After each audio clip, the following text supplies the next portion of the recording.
যদি ডাকসু নির্বাচনটা ভদ্রভাবে করতে পারে তাহলে ইনশাল্লাহ রাষ্ট্রীয় নির্বাচনটাও আমরা ভদ্রভাবেই পাবো। হচ্ছে ছাত্রদল বিএনপির একটা ছাত্র সংগঠন, আর ছাত্রদল কাজ করেই আপনার বিএনপির হয়ে, বাংলাদেশ জাতীয় পার্টির হয়েই সেটা কাজ করে। আর আমরা যদি এখন বর্তমানে আমাদের ছাত্র শিবিরের কথা বলি, যদিও ছাত্র শিবির জামায়াত থেকে সম্পূর্ণ আলাদা একটা ছাত্র সংগঠন, আর এদের নিজেদের কিছু নিয়মের ভিতরেই এরা চলে, এদের উপর দলের কোনো প্রভাব খাটে না।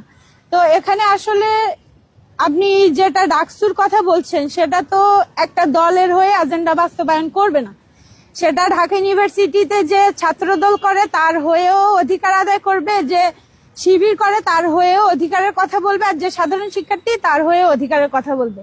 তো এটা আসলে দুইটা ভিন্ন প্ল্যাটফর্ম আমি যেটা মনে করি। আর ছাত্রদল তো তাদের নিজস্ব এজেন্ডা বাস্তবায়নের জন্যই আসছে, এই জন্য